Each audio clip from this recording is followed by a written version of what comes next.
You could already argue the Audi 5s are one of the best-looking cars on the road. Then give them the S treatment, and this gorgeous beast becomes irresistible on many fronts. Let's check the tech.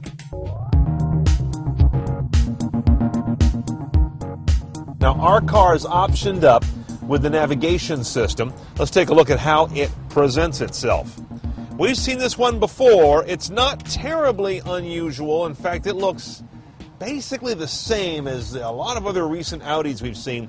One thing I do notice, though, the response is crisper. I can go screen to screen, I can make choices, I can get into different modes a lot faster than I could on previous systems, noticeably faster at least. The downside is I still find the display a little Fisher-Price. The fonts are throwing me a little bit, and it's a little bit jaggy around the edges of things. And it's not a touch screen. Where it's placed is not meant to be touch. That's where you're going to use the Audi MMI, the multimedia interface, this familiar knob, and the 4 buttons around it. These buttons correspond to functions in the corners of the screen. You either like this system or don't. I'm not crazy about it because it never feels natural to me to say, oh yeah, I want route. That means press the button in the northeast. I don't know. Doesn't work for me in a big way, but it's not bad.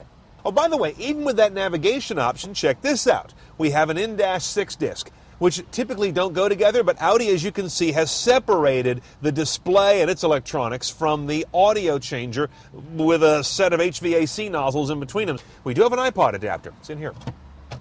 It lives there in the shelf that's part of the Audi music interface. Now, as Audi tells us, this cable can be changed out for other cables that will connect to other portables. That could be a Zune cable, it could be anything, and of course there's a little rubberized tray for your portable to live. One gearbox. Just one gearbox. It's an S after all. Got a big old MLB baseball-sized knob on the top there, and it's a pretty chunky feeling gearbox. And despite having a manual gearbox only, you still get the joy of reverse camera. Stick it in reverse, and there's our rear view cam. Notice Audi has that trajectory technology. The yellow lines tell you where you're aimed, and the blue zones tell you how far things are, and I'm sure it says in the manual what that is. Okay, let me be honest. I could lick this engine. This is the most gorgeous production motor I think we ever see here at CarTech. 354 horsepower, 325 foot-pounds, 0 to 60 about 5 seconds on this car. 1421 is the MPG. It's a dual overhead cam V8, 4.2 liter. It's an engine we've seen before on Audis, and we've always liked it. Okay, let's price our S5. $50,005 is the base, and that includes the V8 engine, the quattro all-wheel drive, the hot rod suspension, the better tires and wheels. It's an S after all. Tech options. There's a tech package. All that's about $1,700.